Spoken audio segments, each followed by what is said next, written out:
guys, what's going on? Bobby here, and welcome back to a brand new episode of the ATA Network podcast. Wait, we're keeping the show going here. I'm very surprised with myself. Last season, we only had a couple episodes and only a couple guests, really. Most of the shows were me just kind of rambling to myself, and so it's really cool to bring this episode to you guys, because this is a podcast episode that I wanted to do way back when, probably before I had that first season come out. There's one guy in my karting world in St. Louis that, I always think of him as like the guy. I would go out and venture to an end of the cliff to say that this guy is one of the best Ignite racers ever. He's a multi-time Ignite Series champion at the Gateway Kartplex in the junior class and senior class, Ignite Challenge, Super Comp. I mean, he's grabbed the gold in everything he's ever done. And then just last year, as most people that you were going to hear on the show, made that transition to karts to cars, raced in the Road to Indy USF2000 program with Ignite Autosport and Cape Motorsports. And most importantly, though, he is a friend of mine, Evan Stamer. Welcome to the ATA Network podcast. Hey, Bobby. Thanks for having me on. And I 100% mean everything I just said there, dude. Like, it's weird for me to say this, but like, you're younger than me, and early on when I first met you, I thought you were kind of snobby and this little kid that's like, I'm a race car driver. But like, just now, like, you're a role model to me, man. Like, you're so cool. You're so calm when you get behind the wheel. You represent Margay very well. You represent St. Louis very well. And so as soon as I could buy the Ignite Autosport merch, as soon as I could buy Evan Stamer Racing merch, dude, I was like, I got to. So this means a lot for you to spend your afternoon here with me on the show. Oh, well, I really appreciate it, and everybody else's support too. It's been a great few seasons and great 8 years almost with Margay now. So it's been a crazy ride, but I really appreciate the opportunity here, Bobby. Yeah, no, it's and we'll just jump right into it, man. My favorite story, and I've heard you tell this story before, but my listeners may not, necessarily know who you are. And I gave you a pretty good intro there, but when did you realize that you wanted to go racing, and how did you get that start in kart racing? So, I believe when I was 4 years old, I got my first dirt bike, and my whole family has been riding dirt bikes all our lives. My dad used to work at Niehaus Motors, which is in your local town in Litchfield, Illinois. He used to work that's up by me, man. Yeah, so he used to work there, and that's kind of how we got into that and dirt bike racing. But then it was just kind of dangerous. My brother kept getting hurt, but so we started looking for more of a safer option and just venturing out a little bit, and we ended up being at the St. Louis Auto Show, where we saw a booth that Margay and Gateway Kartplex had, advertising their new Ignite K3 program, Ignite spec program, I should say, where everything's spec, everybody's on the same equipment. But we saw that, and we were basically instantly sold. They had pretty much zero drivers in the series when we committed to it, but it's all good. I think, the very first junior to be in the series, and then I also partnered with Reed Sweeney, and I think Spike Holbecker was also in the rookie class at the time. So it was basically like 4 original guys: me, Aiden Roos-Evans, Spike, and Reed. So it was funny though. Before that, I called Keith Freber, and I wanted something fast at the time. I didn't know what I was getting myself into. So I called Keith Freber, and I said, "Hey, you have a shifter cart?" And I didn't care what kind of shifter. I didn't know anything about it, but that's the first question. 125cc shifter cart, 12 years old. What could go wrong? But that's what I asked him. Oh God. Yeah. So I can't, dude. I'm afraid to get into a shifter. I had the chance last year, or no, I can't believe it's 2022, man. Time flies by. It was 2 years ago when Keith Scharf, general manager at Kartplex, which I'm sure me and you can go back and forth on how awesome he's been to both of us. But Keith let me drive his tag, and I posted the vlog about it. And then one of the Smith brothers from up in Quincy was like, let me know when you're ready to drive a shifter. And like at 23 years old, I don't know if I have have the ability, like the will to live is still too strong for me to want to go behind the wheel of a shifter cart. No. So, but now you've had some 2-cycle experience though too. So, I mean, maybe you go back and maybe you get that shifter cart. I mean, you keep talking to Freeber about it. Maybe you got a shifter cart in the future. Well, yeah, we'll see. Matt Kretschel and the Smith brothers actually let me do a little bit of running practice in their shifter carts, but those things are wild. They're insane. So yeah. You need to be a different breed for those things. That's beyond anything else. That's like, Formula cars are crazy. I mean, we both know that, but like a shifter, man, that's like a whole nother thing. Yeah. And I just want to real quick before we move on, going back, I mean, it's cool to hear you say how important the St. Louis Auto Show was to you. And by the time this podcast rolls out, unfortunately, it'll be after the St. Louis Auto Show has happened here in St. Louis. But it's cool because I actually, and I'll talk about this in one of my future podcasts, but I got my start with Skip Barber by meeting them at the St. Louis Auto Show and taking part of their simulator contest. So it's really cool to me. You know, I hear a lot of negative things in the car community here in this area about, St. Louis Auto Show, it sucks. There's not a lot of things going on there, but I mean, it's changed my life and it's changed your life too. So, I mean, I definitely give a huge recommend. I mean, if you haven't been in the auto show in a little while, I mean, it's coming back, and obviously we still got this pandemic here, and I'm sure that didn't help it in the past couple of years, but you get the chance to support the local community of car culture in St. Louis. I definitely huge recommend on that. Yeah, and people they don't understand that there's so many connections everywhere that you go in this world, and you just gotta look a little bit, and it's there. There's opportunities there. You just gotta look a little bit. But yeah, the St. Louis Auto Show has changed my life. I wouldn't be where I am right now without going there that one day. So that's so cool, and that's something that like I feel like I knew that story about you, but to be able to connect the dots is it's really cool. So what do you remember when you first got started in Ignite? You know, I think about when I got started, and you know, you have all these people to bounce things off of. I had a lot of help early on from other people that were racing in the series, and when I got started, we're talking 2018. So we're a couple years down the road of Ignite. So there was a pretty decent field in senior and probably 15 carts. You know, when you start, right, you roll up for junior class and you maybe have you and 2 or 3 other people on the grid with you. You don't really have that same thing of being able to go in the paddock and see all these trailers that line the parking lot to be able to go find advice from somebody else. You just have you and your other competitors. I mean, how do you go about starting in Ignite like that early on, and what was it like in those early days of Ignite? Well, honestly, it's funny that you say that. It was honestly, I think I had it a lot easier than anybody that starts Ignite nowadays. I started with basically myself in the class and maybe one other person for the first 2 years. But so that, I mean, I obviously won the championship without any contention, and that honestly gave me some confidence, and I was like, okay, I'm better than everyone else that's going to come in this class. And that seems kind of arrogant to say, but that was kind of my mindset from there on out, just winning those championships and all the races. And anybody now that comes in, it's hard, man.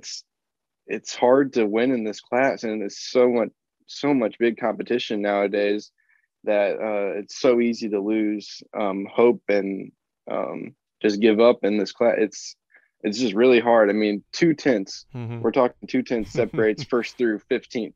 Sometimes it's crazy. It's insane. Yeah. So that's I mean, nowadays it's hard, but I think I had it a lot easier back in the day, just getting my feet wet and being able to take my time. Right. And it's funny you mentioned that you said that like you felt like you could go out there and just win on any given day, and you said that you felt arrogant. And the thing is like, I'll even note on my behalf, like arrogant is a word that I would use lastly to describe you. Like I would never even think about using that word. But it's interesting to me. I mean, the thing that people like, and I'm sure you do a lot of driver coaching too, especially at Carplex. I've done that myself. And people always look for all these different advice things, but racing is such a mental game, man. And if you've had all this seat time, you've had so much more seat time than everyone else just because you were one of the first, Ignite juniors around here. So that seat time and that confidence, man, that sets you up so much further down the road. I mean, in my book, when I started and I was able to win that first race, when I won at Whiteland, it was kind of, and I hate saying it because people are always like, nah, man, you win, it's a win. Like, don't discount yourself. But, it was a fluke. The guy in front of me spun out and I was able to get that win. But something happens in your mind once you've won a long period of time that you just have that confidence. You show up to the track and it's like, okay, where am I going to put my first place trophy when I get it at the end of the day? And that's the crazy thing about you. Like, I remember last time I went to your house, it's been a long time, but you've won so much in Ignite, and I'm such a nerd, man. I have this shelf in my room, right, with all of my trophies lined up. You have so many trophies from Ignite and Super Comp and Challenge that they're going in tubs, man. You got them all like in tubs, stacked like all the way to the ceiling. Like, you got all of these trophies from karting, man. It's insane. But yeah, no, arrogance is like the last word I'd use for you. But that confidence, man, is just unparalleled. Yeah. So it's really interesting to hear how, it was actually kind of relaxed. And I'm sure like there's a lot of the setup stuff that wasn't going on back then. You guys actually kind of ran it like a proper spec. People didn't maybe not necessarily know much about the clutch or the carburetor tune, and we just all buy these brand new karts that just all started out brand new, and we're all running the factory setup. I mean, I'm sure it was really fun back in those glory days, if you will, of the Ignite Junior class. Exactly. Yeah. I mean, we didn't do much of anything. Obviously, and we could obviously play with a little bit of stuff since we didn't really have to worry about anything because I mean there was nobody in my class, so that's how we kind of learned. We just started playing with little things. And my first time out in the go-kart, actually, I do remember this. We went out at like, I think it was 6 pounds of tire pressure. We didn't even check the tires, and we were getting smoked down the straightaway. We were like, "What the heck?" It was Spike that was smoking us down the straightaway. We were like, "There's no way. He's in the rookie class. I'm in the junior class. Shouldn't be happening." But then Keith Freeber was finally like, "What pressure are you running?" We were like 8, and he was like, "Well, you should probably pump that up to like 32." So you start at Kartplex and you started becoming a better driver. More people start showing up, and you're still the dominant guy, right? When I raced for my first season, I believe it was when you just moved to senior. Because one of the cool things about that I remember, about our friendship, if you will, is when I won that iDrive championship in 2017. Like, I come across the finish line, and getting that to be able to transition from rental karts into Ignite meant so much to me, right? And so I get out of the cart and I'm crying, and all these competitors come up and they say, congratulations, and then I start doing my little talking bit to the camera. And I remember you coming up to me, and back then and going back in the video, it's hilarious because you look like a little kid. It's just crazy. You come up and you're like, "I'll see you next year," and I'm like, "Oh God, he's moving up from junior to senior, and I'm gonna be racing wheel to wheel with Evan Stamer." And like, it was just so cool to me. But you went out and then your first year in senior and won the championship, and then Kartplex puts this rule out like, "Yo, bro, you've won the championship way too many times. We're gonna start instilling this rule to where you win a championship, you're gonna have to go off and do something else." And so, you start becoming like one of the top drivers here at the Gateway Kartplex. You've done some pretty impressive things outside of the Gateway Kartplex too, and that's kind of what I want to shift focus on. We look at the leader in Ignite Majors wins and podiums, and you're at the top of both of those charts. And for those that don't know, Ignite Majors are these big events, Daytona, Brickyard, Rock Island, these just huge events that just are so very important to the karting community, and you've won at a lot of awesome places. So I want to kind of take a moment and have you walk through some of these awesome events with me, starting with 2019 Daytona and beating Spike to the line. What was that Daytona like for you? No, that was a great weekend. That was coming off of fresh off of going to Super Nationals that year and racing KA, which gave me a bunch of confidence. We'll hit on that a little bit later, but going to Daytona after that, my whole mindset was just changed. Everything was set up right. Everything went right. We started off the first practice session that weekend, and I swept the practices, and I just had so much confidence that it was so important to have. And everything just went right. I did everything right in the races, and it just kind of all the pieces just fell into place. And with a little bit of help from Jeff Jewell at the line, I was able to beat Spike. But no, that weekend was just, it was picture perfect. I don't think I've ever had a much smoother and more successful weekend than that. So that was one of my favorite weekends in karting for sure. How do you have a perfect week? Like, are you like going to bed at night, like after like the first day, and like mentally picturing like, okay, so if in the race and I can get out to the front and do this, and then if I fall back to second, are you thinking about all these things, or are you such in like a daze and like of this perfection, if you will, that where you just like, you're not really thinking about it, you're just going out there and doing it? Like, how do you manage your mental, your thinking process through an event like that? I would say a lot in my earlier days in go-kart racing, I would study the track, and I'll still do that if I haven't been to the track, but I would absolutely just watch video on the track as much as I could before I went to the race weekend. But then, I mean, I would kind of just shut off and get into this daze, like you said, and just race, and whatever happens, I'll deal with it at that time. But I mean, I kind of have a mental note in my head of what I'm gonna do, but I never really think of that, if that makes sense, beforehand. Yeah. So yeah, it's just, I just kind of get out on the track and try to be as consistent as possible. Consistency is that's the funny thing, because you can see I'm never usually the fastest time wise during the race, but I try to as hard as I can to be consistent, and that has helped me so much in my racing go-karts, that consistency is key by far. I honestly, I couldn't say it better myself. And if anybody out there is a racer, you better break out the notebook, because that is definitely one of the most important things that I teach when I do coaching. One of the important things that I think, in my job at Skip Barber, that we like to teach. That's very important. And when you do consistency and you're not focusing to be super fast all the time, it allows you to also kind of practice patience, and not trying to push too hard, and, kind of have a nice pace, a consistent, like you said, consistent pace, not push too hard. And that usually is what ends up winning races, trying to go fast and make all these bold moves early on in a race. That's going to usually end you up into a grass or into a wall, or, something like that. So Exactly. Yeah. I do want to go back though. Yeah. You did mention going to race Supernats. You didn't really had much two-cycle experience before going to Supernats, did you? And I'm sure that was an eye-opening experience, because like I think of like, comparing this to professional wrestling, because I like professional wrestling, and I don't know if anyone's going to compare that, but I look at like the WrestleMania of karting would be Supernats, right? Like this is the place that people go to become, like, make their name in karting forever. So how do you go and run Supernats? Like that's just mind-blowing to me. And how much practice and two-cycle experience did you have before you went off and did that? Yeah, that was one of the craziest weekends of my life. But so that's funny, because that was one of my hardest weekends, and it turned into one of my best weekends at Daytona. But so at Supernats,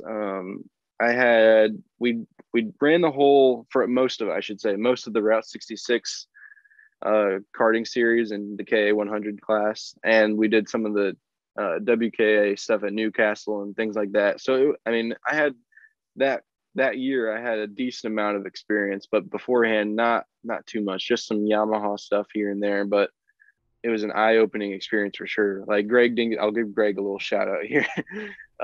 Greg Dingus. Greg Dingus. He really wanted me to go to Supernats. He said, you will learn a year's worth of experience in 3 days. And that's the most, I would say that I'd up that and say 2 years of experience in 3 days, because it changed how I race. It changed everything I did. We went there, and I still had a little bit of a broken ankle. I was still supposed to be wearing a boot, but, and injury wise, me getting injured beforehand, and also competition wise, because it was eye opening, mostly because you go into the race and you never race the line you want to race a single lap. If you race the actual racing line, you'll get passed instantly. And so it's constant blocking. It's a constant mental game of who's gonna make the first mistake, and it's insane. So yeah, you have to be aggressive 100% of the time. It's crazy.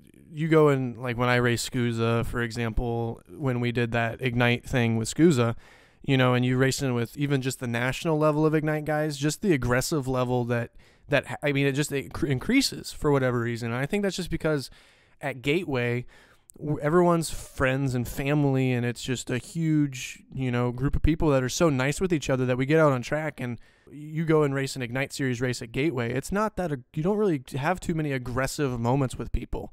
Yeah. Everyone at the end of the day wants to be friends. So you go out, and even racing an Ignite Challenge race or a majors, sometimes you're a little, I mean, I know it was a little bit eye-opening of like, oh God, like he just kind of sent it in there in the corner. Like, what is he freaking doing? Like, Yeah. I don't want to wreck my cart. I don't want him to break anything. And then you realize like you don't care about those other people. You really just care about your race and you getting on the podium. You go to Supernats, man, my God, like I go and watch just the onboard videos of it, and just watching people just go on a complete tear and just sending up the inside and getting the tires locked up and all sideways.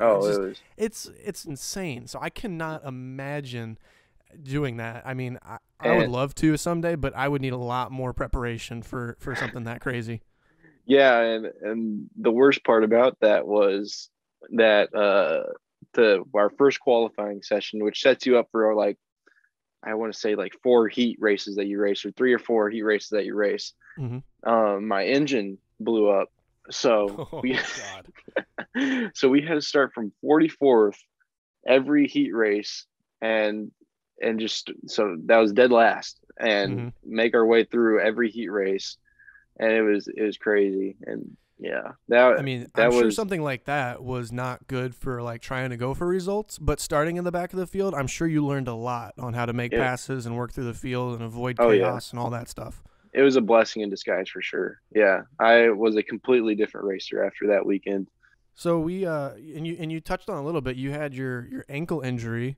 I would assume probably one of your worst accidents, if you will. We talked about a lot of the positive things about racing, but your ankle injury that came from Rock Island, right? Yep. And just talk on that event real quick, and then we'll fast forward to 2019.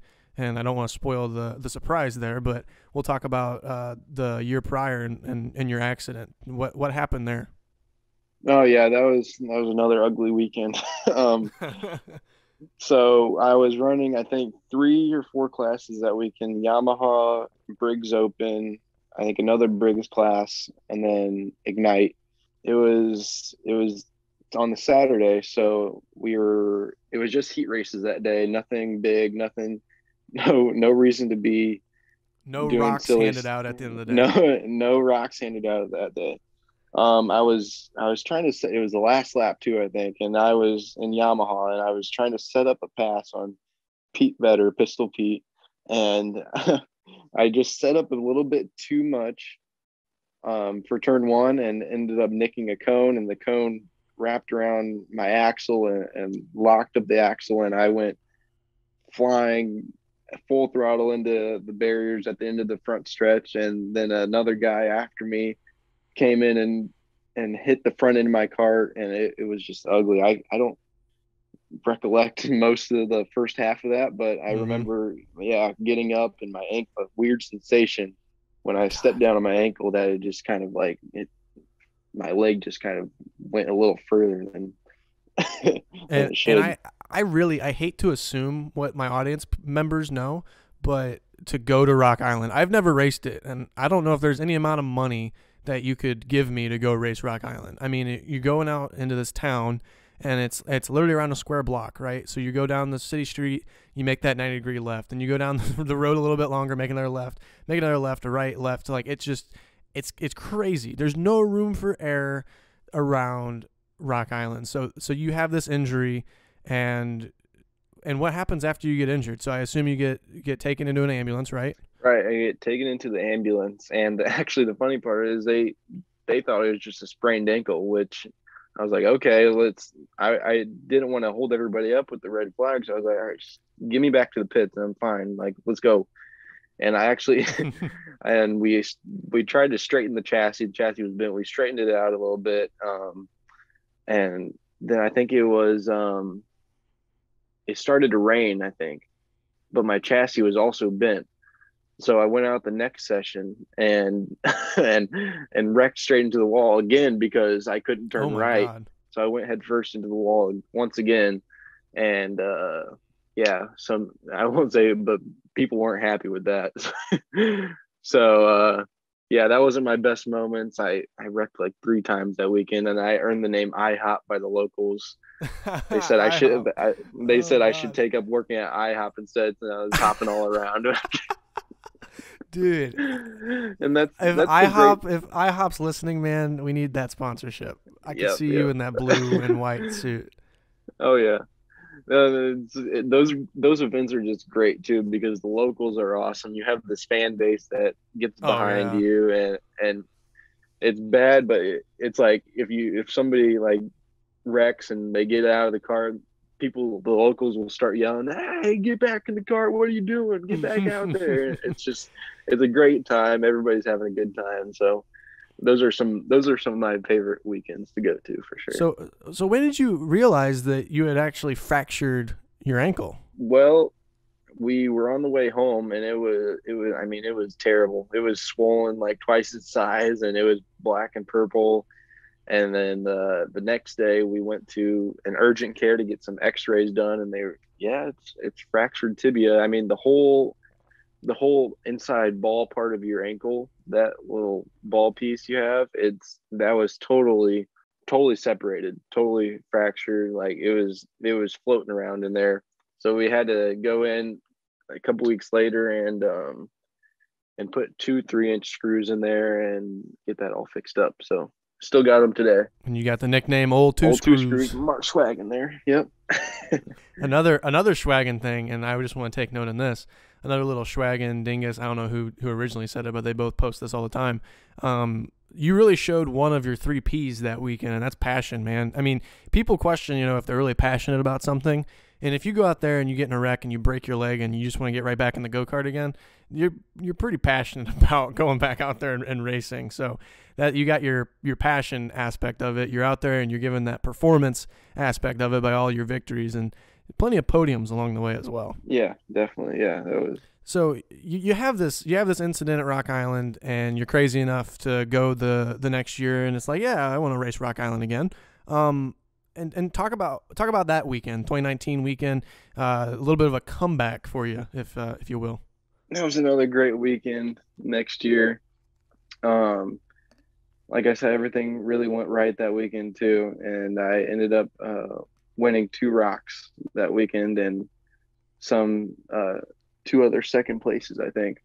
So that was one of my bucket list races to win a rock. And I mean, I see all my go-kart heroes like Tony Nielsen, Gary Lawson, and all those guys that have all these rocks, and I just looked up to them so much, and that was one of my bucket list trophies to win for sure. That's so cool. How many you run 3 classes in 2019 as well?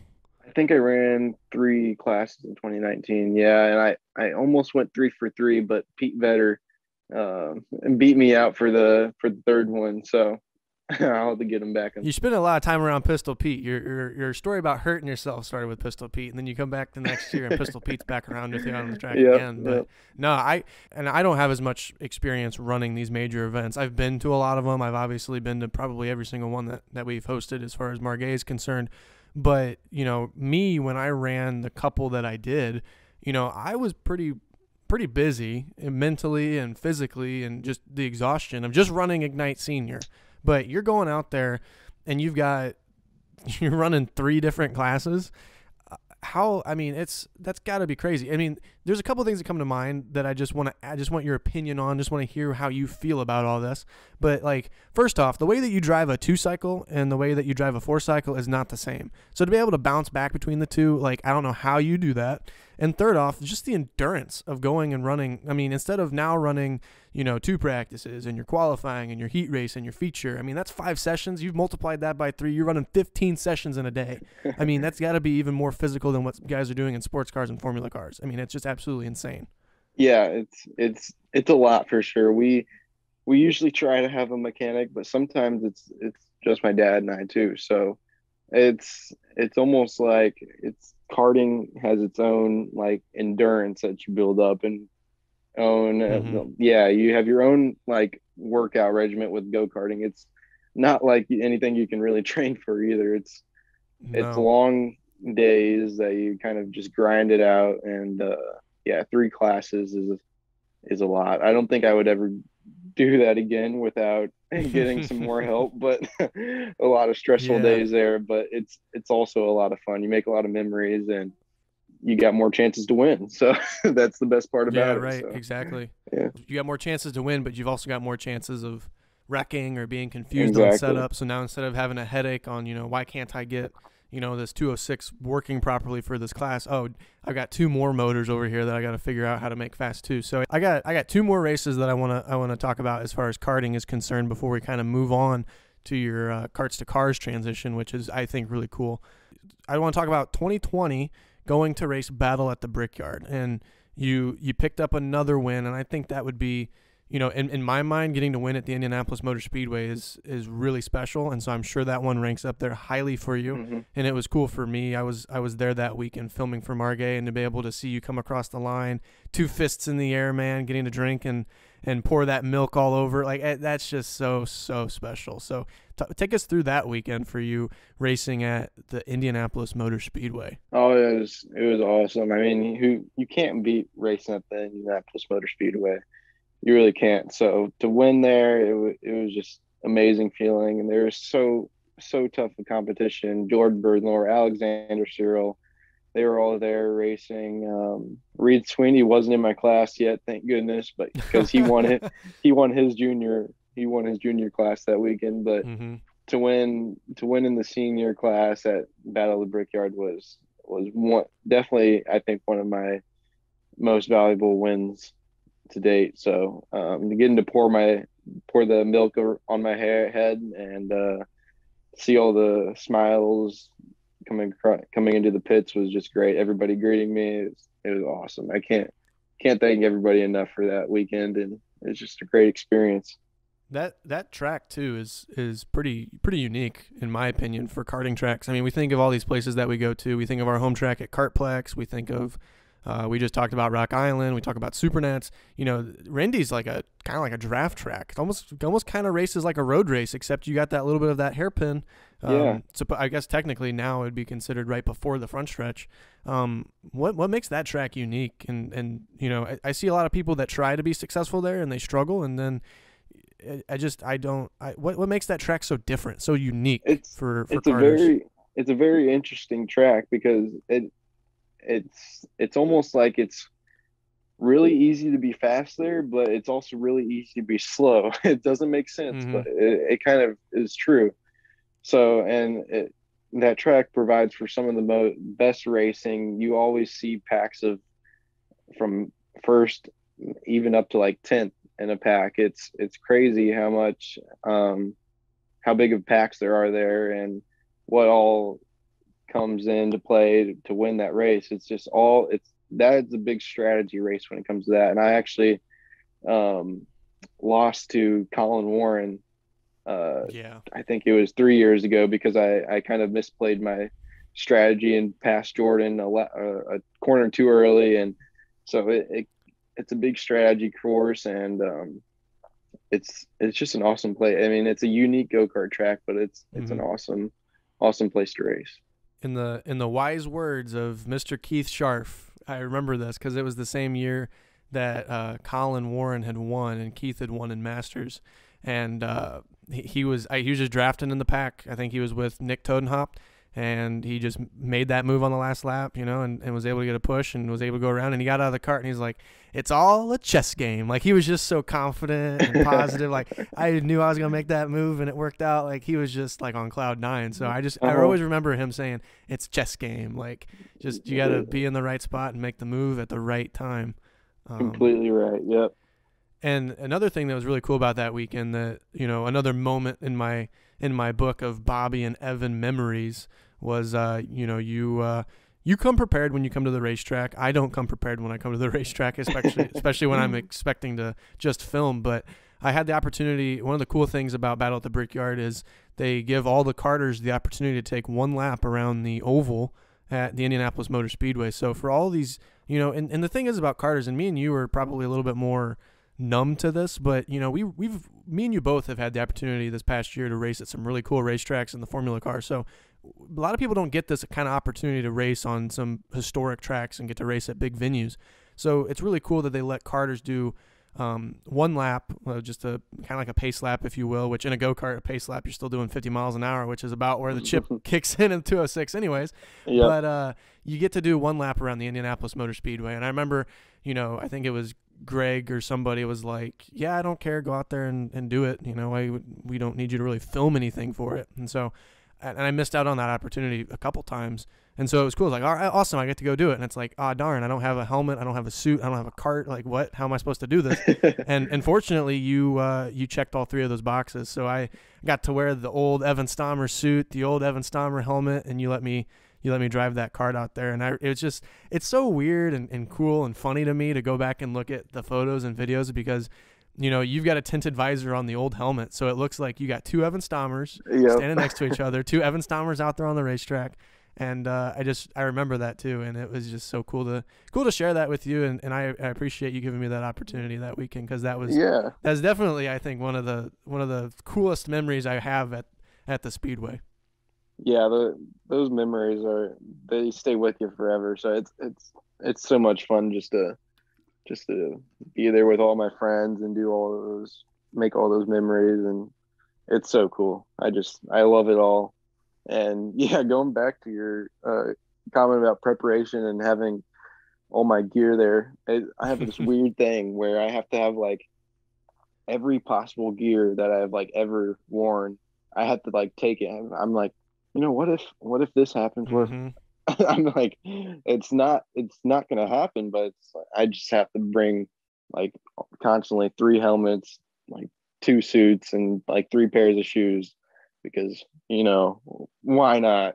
Right. Well, and it comes down to that mental aspect, that confidence that you have. I mean, being prepared for anything that could happen, that just allows you to be more relaxed when you get in the cart. So, it's crazy, but it's something that, I think most racers can kind of understand and appreciate. That's just where your confidence and your calmness comes from. It's like, oh no, like somebody steals my helmet. Well, haha, I've got 3 backups. Shout out Stilo for my helmets. I've got more. So yeah, you can. I mean, that just comes back to that focus, and that concentration. One more karting event, and then I want to talk about the Formula car was a big thing, and so I don't want to leave that out off the table. But you had your USF2000 year last year, and we'll get into that. But you come back out of come back out of cars and go back to karts.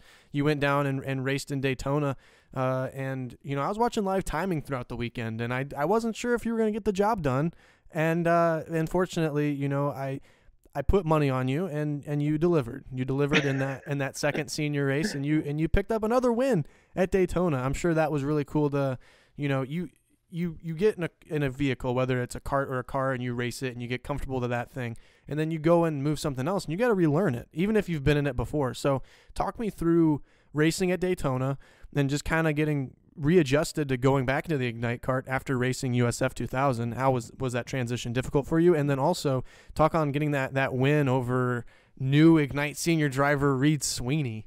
No, yeah, it's honestly, I think transitioning back to go-karts and getting your full potential that you used to have is harder than transitioning into cars to a point. I won't say it's just a weird aspect that going back to karts, it took me a while to actually get back to where I used to be. And it was tough with the competition there. But yeah, as you saw in live timing, it was a struggle at the start of the weekend for me. And we had little problems. We couldn't get off the line. We had big carb problems. So once we fixed that, it was a little bit easier, but still, yeah, Reed was on a tear all weekend. Reed and Gavin Bailiff were super fast, super fast. Yeah, I got unlucky with some contact in the first race, which we won't touch on. But yeah, so but the second race was awesome. I wanted to start third, either first or third. Second place, starting in second was just not the way to go at Daytona. So I wanted to start first or third, and I started third, and I just pushed my bro Jed out in front, and we pulled away for the most part. But then, of course, I look back one time, and here's Reed out of nowhere. Like, what the hell did he come from? And by himself too. Like, Jed and I were pushing. I unfortunately had to pass Jed, and like, we gotta go. He's coming. we gotta go. Sorry, Jed, but we gotta go. So yeah, I had to I passed Jed, and then Reed stayed behind Jed for a little bit, and we were in a pack of three, and then Reed passed Jed. I think Jed ended up being on the wrong gear. Yeah, he was a tooth higher than Reed and I, so that's where he got caught out. But I was really scared that I left too much room on the final lap of the final corner for Reed. Mm-hmm. But luckily, I think he likes me too much. He didn't stuff it in. Yeah, that's good. Yeah, you'd never hear the end of it if you and him got together. Oh yeah. I mean, you guys. Yeah. If you get the chance to like race more Ignite races in senior and you're racing against Reed, I can see where you guys are both just so fast and so competitive that you guys could have some beef. And to have that in the first time you guys race together would be pretty rough. Oh yeah. Yeah, and the funny part was our parents are good friends, Mm-hmm. so they were watching this whole thing go down together in the grandstands. So, no, it's a good time. I think Reed and I race each other fair, so it'll be good in the future. You both are. I mean, like I said at the top of the show, I think personally you're one of the best Ignite racers, like period. And Reed Sweeney, I mean, he's coming for that title, man. And I think this year the senior class is going to be flipped upside down. I mean, just to even think, like, you know, I think a like really good, tough competition right now in Ignite at Gateway. You know, we'll talk Gateway specific. I think of guys like Adam Kreppen that, you know, you watch him go out there and he races and he's just so smooth and he's got his setup on point that, you know, if he goes out there and races, like he's pretty much untouchable, right? I mean, he's just so good. And to like just dream match him versus Sweeney and see who's the smoother between the two, I'm just so excited to come back out to Gateway and watch the success that Reed is going to have, because it's going to be, you know, the senior class, man. I mean, it's one of those things, and this is kind of going a little off topic, but you know, when I got into Ignite, it was difficult to win because you had all these really good guys racing, you know, and especially yourself. I would put you at the top of that list. Spike, Gage, Hunter, you got all these really good drivers out here racing. And fortunately, 2020 hit, and you were kind of off doing bigger and better things. You kind of got kicked out just because you won too much. Hunter wins because he was also the previous year's champion. Spike's off racing Formula cars. Gage is, you know, in the process of trying to race dirt cars and off doing whatever Gage is doing. I don't really even know. And so fortunately, you know, well, fortunately and unfortunately, there really wasn't much competition when I got to the scene in 2020 to where I was able to kind of rise to the top. You know, you had Trevor Eggemeyer, but he was new to senior. And so it really gave me that opportunity, but, you know, at the cost of the competition kind of lowering down. And so I think it's really cool to see. I think we're getting another rise in the competition level with the guys like Adam Kreppen, Reed Sweeney joining in senior class. It's going to be a really good year this year to watch, to see how it all goes down. Yeah, and the funny thing about Reed is he's got a going on 3-year-old chassis too. So that says like, a lot. That says a lot about the driver for sure. Right. So he's unreal for sure. I definitely want to talk to you about last year and running that USF2000 car. The story goes, you know, essentially you get into this deal and we get the introduction of Scott Blend into Gateway Kartplex, and you know, the talk happens and he hears the story about just how crazy it is for, you know, this isn't like football, this isn't like baseball where the skill set is what determines whether or not you get to move on. It's a lot about, you know, being able to pay the bills and write checks to be able to move on in racing. And Scott heard that story, didn't like it, partnered with amazing people, you know, Margay Racing, Worldwide Technology Raceway, Kartplex, to be able to put on this deal for the Ignite Autosport. And you were there every step of the way. I mean, so I remember hearing about it, you know, through the woodworks, and just kind of being like, that sounds nuts. Like, we're going to have a team based out of St. Louis, and we're going to put Evan Stamer and Spike Kohlbecker behind the wheels of the cars. And I really honestly, in my mind, I'm like, I don't see how this is going to happen. And I was out of town when the whole deal was announced. And I was actually at a Skip Barber racing school at Coda. I think it might have been my first one. So we're at lunch. We're at lunch at that, and I'm sitting there with Zagaitis, and I'm like, bro, like we're about to go back out on track, but they're about to announce it, and I got to be here to see it because I still don't believe it. And it happened, man, and I got chills.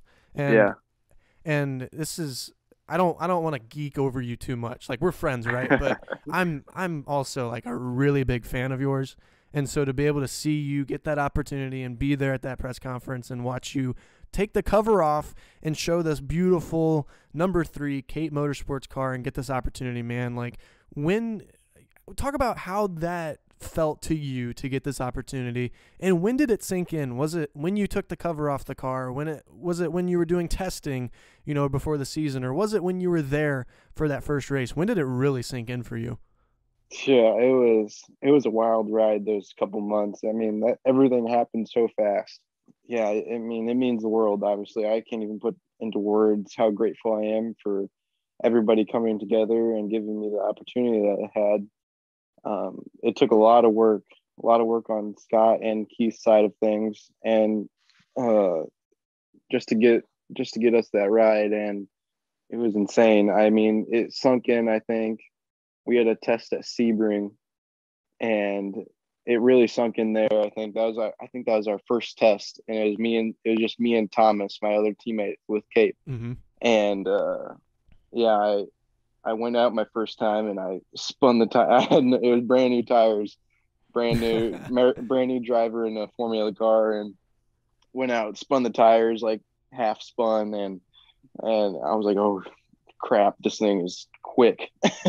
Yeah. And Sebring is also not a very, I think the tracks that you would go to for like an intro, like to get introduced to a car, Sebring's pretty treacherous, man, and bumpy. Like, that's pretty wild stuff. Yeah, and it was hilarious because Dominic Cape came on the radio. He was like, "Yeah, you might have to be a little bit more cautious on that throttle, man." And I was like, "Yeah, roger that." And it was just a crazy few days of testing, and I've never been more worn out in my life after I'm sure. After short track of Sebring. It was unbearable. I mean, the driving style between a Formula car and an Ignite car, I mean, there's some things that you can probably convince me that you can transfer over from one to the other, but man, you're in an Ignite kart, right, and you get into a corner, you got those hard tires, you got those Hoosier R80s on it, man, you can just flick. We always talk about the art of the flick, right? You can just flick it into a corner, get the car turned in there, and then you're like hard back on the gas. And you think of Formula car drivers, and you think of the theory of smooth throttle inputs, getting into the brakes into a corner, getting that threshold brake, trailing off the brakes, trailing onto the throttle. It's not that. It's not that in karts. It's the exact opposite, man. It's just you're slamming on those pedals. You know as well as I do, you are slamming on everything. You're trying to get on throttle as soon as possible.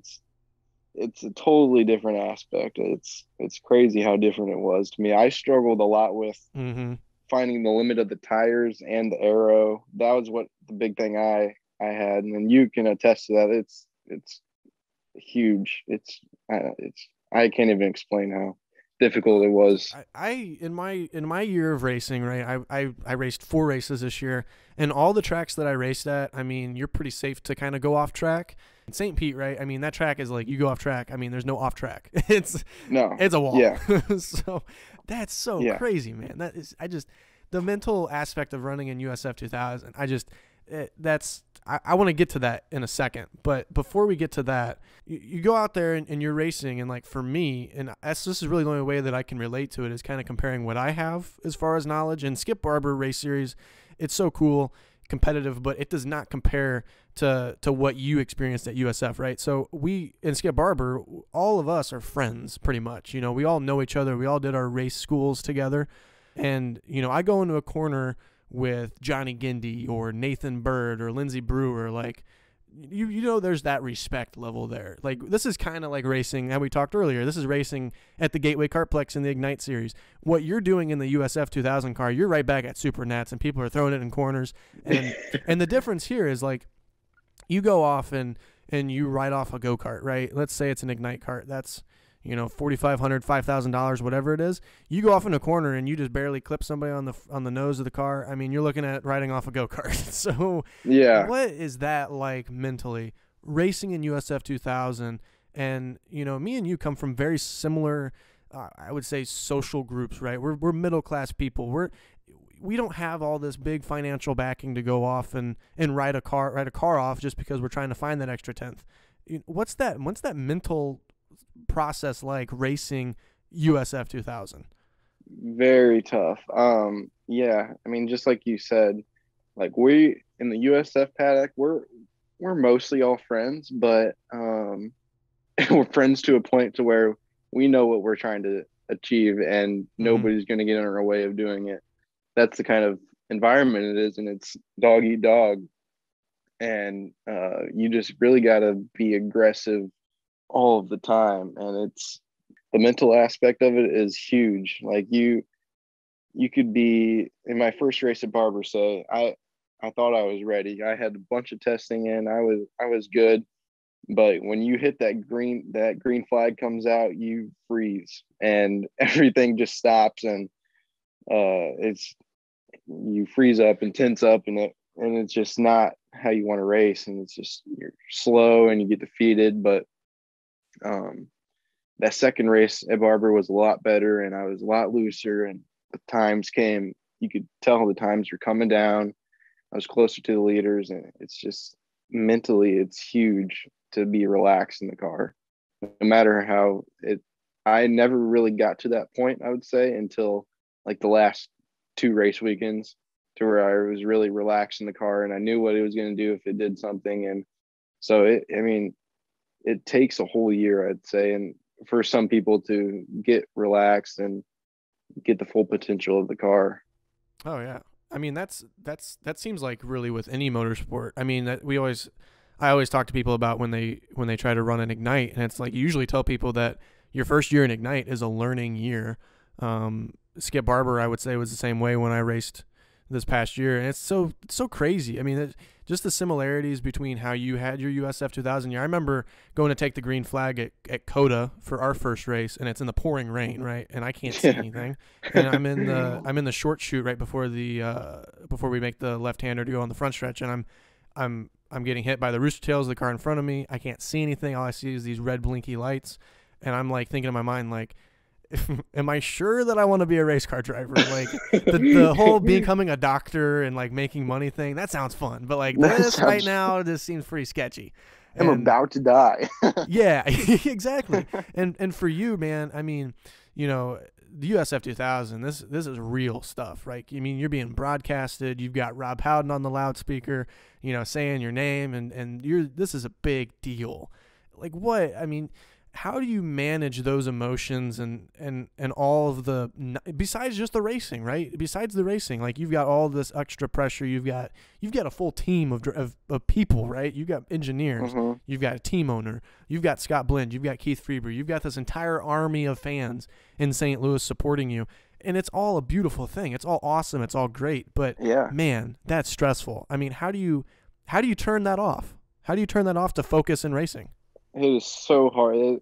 You're right. It's so stressful knowing that you don't want to disappoint everybody that's behind you. You don't want to disappoint the team, your backers. I don't know if you can really ever turn it off in your first season. I mean, this is my first ever season in the car, period.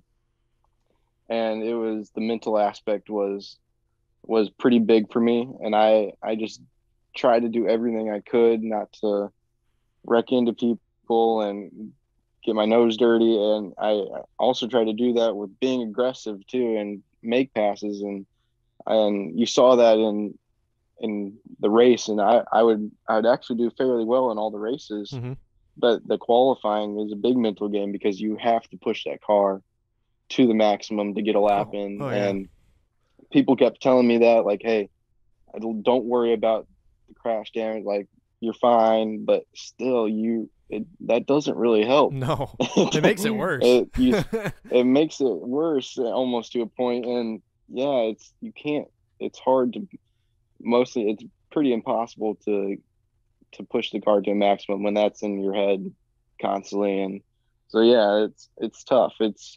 I think another year would be much better. Mm-hmm. But yeah, we'll see how everything goes. It's all a mind game. Yeah, that's all it is. It's like it's playing chess, like Sharfman says. We definitely, I think, me and you can talk a lot more about a lot of things on a second episode. So I'm gonna get close to wrapping this up, but I got one more USF2000 question, then I got several listener questions. So if future guests, when I have them on, I announce them on my Instagram at ATA Network. Which, for first off, you can find all my social media, all of Evan's social media will be on the link. I call it the link dump. I need to find a different name for it because a link dump just sounds disgusting. But it's all at bobbykrug.com/podcast. So it'll be anything that we talked about that we need further links or whatever to, you can find it all there.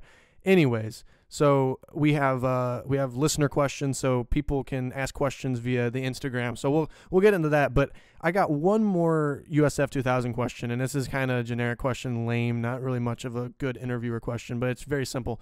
Did you have a favorite race weekend this year? Is there like a specific track or an experience that you had? Because I'm sure there's a lot. I mean, you go to a lot of awesome tracks. You probably did a lot of really cool things.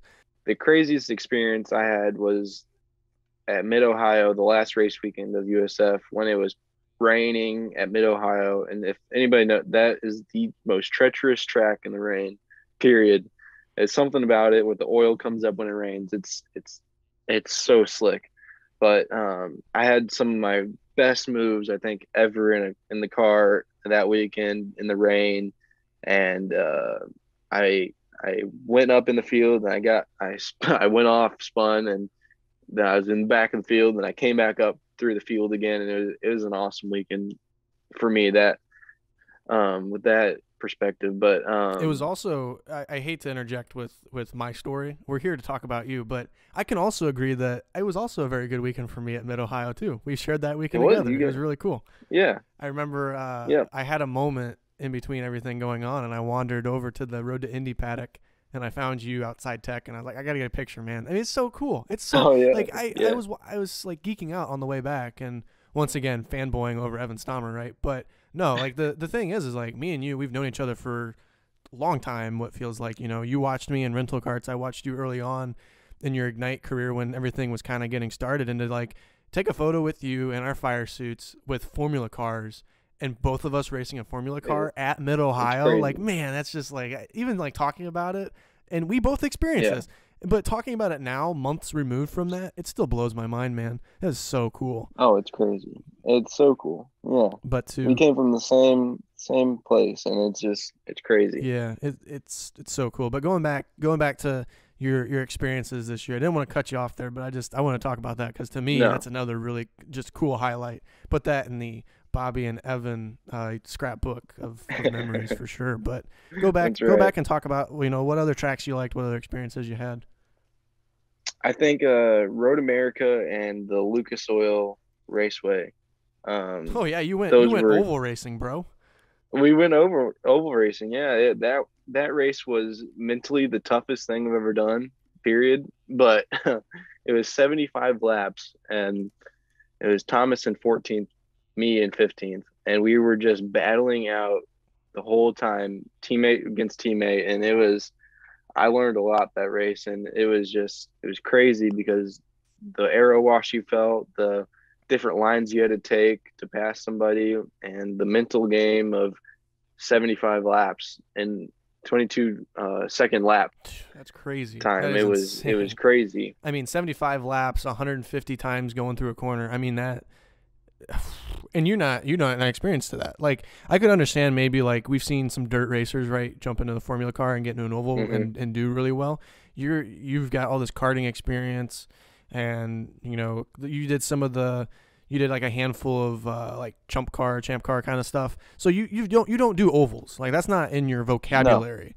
No. And to hear you kind of talk like, oh, that was like one of the more challenging ones, people that talk about ovals and it being just left-hand turns and you just step in the gas and turn and step in the gas and turn, like that, it's just No. that's pretty cool to hear that from you. Yeah, that, and you have to have some serious confidence. I'll keep it serious confidence in yourself to be fast at that place. It's to be fast, you have to full throttle into the corner and then let off about 90% of the throttle and then ease your way onto it. You're the whole time you're against the wall there. You're not taking the inside line. You're high line every lap, and it's crazy. But going off of that, I'd say another great experience was Road America, somewhere where I struggled a bunch at the beginning part and in qualifying, and it was a tough track for me. But in the race, I had a phenomenal race and ended up coming from the back of the pack and finishing P11 and almost top 10.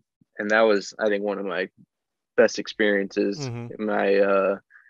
My mechanic coming up to me and congratulating me and all of that. So, and he's been on the radio the whole race, giving me confidence and talking to me. So that's all. It's just all super cool. And the cool thing is like, I kind of go back to the Mid-Ohio thing, right? And you're talking about how treacherous that place is in the rain. And like, I'm sitting here like, yeah, because I understand that. I was there. I also was on that track. I mean, I started like, you go down the backstretch, you got that right-hander, then you come over the top of the hill. I mean, I did a whole 360 there, right, in the rain. Like, I know how treacherous that place is. 99% of people don't understand this. And to like hear you talk about this, I can completely understand it. But the listeners at home, man, like, racing is intense. Like, people come out and race the rentals at Gateway, and they're like, man, that's the most exhilarating experience of my life. You multiply that by 100,000. That's what it's like racing these formula cars. And even like me having that slight understanding of what you must go through in a USF2000 car, just the difference in competition level and all that stuff, man.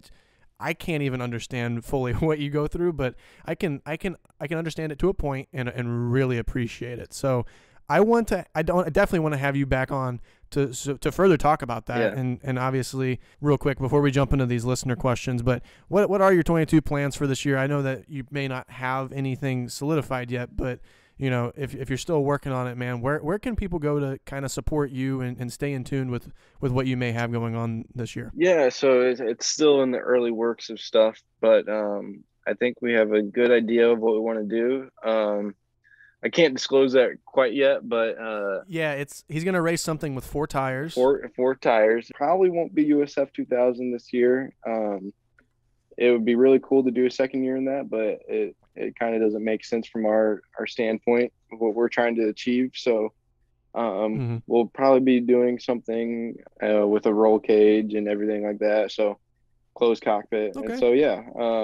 That's enough to get my appetite going. That's for sure. Yeah. So we'll see how the plans go with that, but it's looking really good. So that's good. That's really good. So I'm done asking questions for today.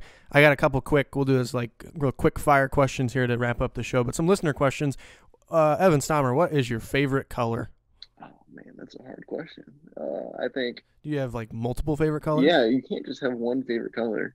Well, I mean, I think of like your color scheme, man, and you've got like you do like some red, you do some yellow, you got a little bit of a purple accent in there. Yeah. I honestly don't think those are my favorite colors though. For some reason, I think.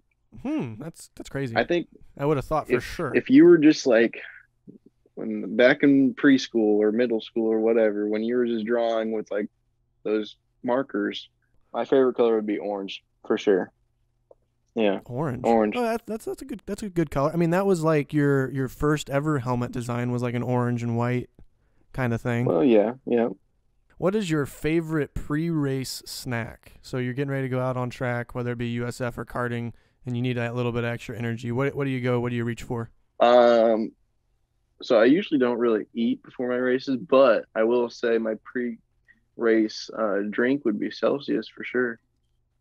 Hashtag sponsor. No, yeah, but I have been drinking a Celsius before, like my go-kart races or car races recently. So yeah, I have been doing that. That's good. Celsius is good. I've had Celsius. I've drank Celsius. I actually I tried reaching out for sponsorship before you got sponsored by them, and they didn't offer me a sponsorship, but they did give me a pack of Celsius for free. So that was really Did cool. they? So I will equally share the airwaves and give Celsius a plug. It's a really solid beverage of choice for sure, and it's healthy energy alternative to those nasty Red Bulls and Monster Energies. So, you know, I won't support this is the only Celsius plug you'll hear on my show. They don't support me that much, but I'll definitely recommend going out and getting yourself a Celsius. The last question that I have for you, and this is a language of mine that I do not have. I do not understand it. This is from a younger generation, but what's the most mid, whatever that means,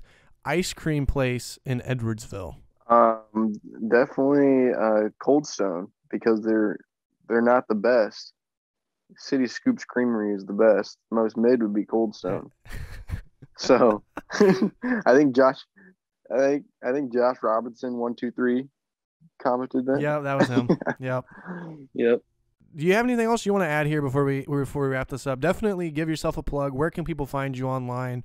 And any closing thoughts here before we end the show? No, I think we covered it all, Bobby. I really appreciate you having me on. We'll have to do this again for sure. Talk about some more stuff once we announce all of our 2022 plans and everything. But yeah, definitely reach out. My Instagram is Evan Stamer, just no space, no anything. And then Facebook would be Evan Stamer Racing, same thing. So perfect. Definitely give me a follow if you would like. You don't have to if you don't want to. Yeah, you definitely should though, man. And you know, I'll close this out with you know, obviously those links will be in the link dump. How disgusting that sounds. You can find his social medias there. Search him yourself, whatever you want to do. But you know, once again, like I said, Evan, you're such a good dude. You're just such a great person and just a stellar race car driver, man. So if I was Mr. Roger Penske and I've got this IndyCar team and I'm looking for up and coming talent to put in my stable of drivers, you'd be getting a call pretty early on in the list. So can't thank you enough for coming on, man. And I wish you the best going into 2022. Well, I really appreciate it. Thank you for all the high.